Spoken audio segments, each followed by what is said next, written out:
Good evening, everyone. Direct deposit began in the 1970s with the goal of alleviating the tremendous amounts of paperwork that were developing for the financial institutions because of all the invoices and bills and checks going back and forth from one person to another. According to the NACHA, the organization that's involved with managing this payment system, 93% of all American citizens receive their paycheck via direct deposit. Moreover, as part of the CARES Act passed in March of 2020, the U.S. government sent stimulus payments to most of the American population through the use of direct deposit. And I would say that most Americans love the convenience that direct deposit provides. But I don't think that God believes in direct deposit. But we'll get back to that in a moment. In Parshat Beshalach, we have the famous event of God splitting the sea in the process of taking the Jewish people out of Egypt. Let's set the scene. Bnei Yisrael are running for their lives. Paro and his army are chasing after them. And they are trying to take the Jewish people back as slaves. The Jewish people get backed up to the sea, and it seems that there is no place for them to go. And they are understandably panicked, and they cry out to God for salvation. So what's God's response? In Perek Yudalad Pasuk Tesvav, chapter 14, verse 15, God says, "Ma titzak elai? Why are you crying out to me?" He says to Moshe, "Daber b'nei Yisrael, speak to the Jewish people, vayisau, and they'll travel." God seems to be telling Moshe, just have the Jewish people get going. But this is a little puzzling. Doesn't God understand why the Jewish people are so frightened? How is this directive supposed to help anything?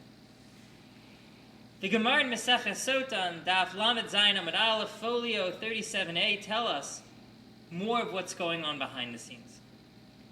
See, Moshe was davening to God for salvation. God tells Moshe, this is not the time to pray. The Jewish people are in pain. You got to do something. Get going.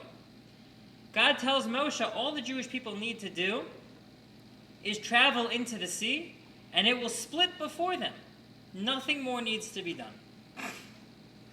Okay, so now that we understand a little bit more about what's going on behind the scenes, so now the question is, why was this necessary? Why couldn't God just split the sea for them? Why do they need to jump into the water for the sea to split? If you're going to split the sea, just split the sea. Why do the Jews need to be involved in this process? The Or HaChaim explains the Jews needed to jump into the water to demonstrate their emunah and their bitachon, their faith in God and their trust in God on a practical, tangible way.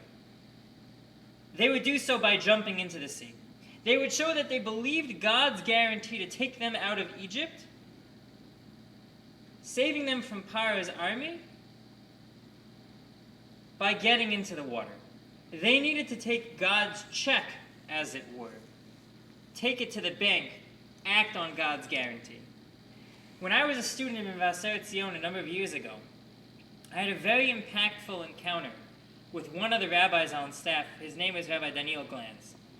We just finished a kumzitz, an event where Jews sit around together, singing meaningful songs, and we felt like we were on a spiritual high. So Rabbi Glanz asked us, what were we planning to do next? As it was late on a Friday evening, we gave what we thought was the rational response. We were planning to go to sleep. We were exhausted. It had been a long week. Most of us had gone to sleep on many of the weeknights, 1, 2 o'clock in the morning. We were young. We were carefree. We had copious amounts of energy somehow. So he said, we're going to go to sleep. We got to sleep sometime. Rabbi Glanz recommended that we go to the study hall, we go to the Beis Medrash for a few moments to study a little bit of Torah before we'd retire for the night. He explained that by doing so, we'd be able to take these spiritual feelings that we had from our kumzitz, concretize them, apply them, and bring them into our souls in a practical way. There are many inspirational moments in a person's life. Sometimes they're a life cycle event, a wedding, a bris, a bar mitzvah. Sometimes we may be inspired by a particular Torah class that we attend. But if we just leave that moment of inspiration,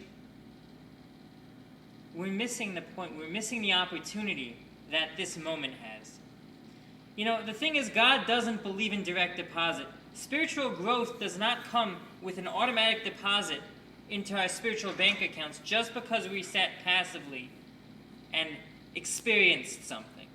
If we really want to have a meaningful life, if we really want to grow closer to God, if you really want to feel that we are growing and making a difference, we need to take those moments of inspiration, take them from being intellectual or being experiential, and make them internal, to bring them inside of ourselves.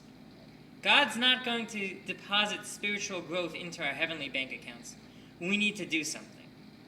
After a class on a particular topic in the Torah that we might hear, if we want to apply it, if we want to internalize it, we need to try to actualize that idea, or the ideas expressed in that class, in a practical way. If we're at an inspirational event, a life cycle event, a way we can channel that emotion is into prayer, to talk to God, to express how we're feeling at the next possible prayer service that we can attend.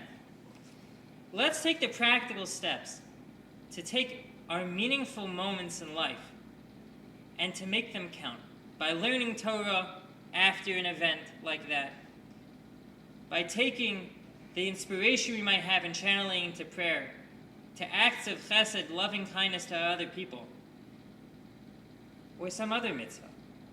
To take our Judaism and take it from being intellectual or being experiential in a passive manner and to make it active, to apply it, to grow with it, to refine ourselves and get closer to God. Let's cash God's spiritual check, as it were, into our spiritual bank accounts. Have a great week.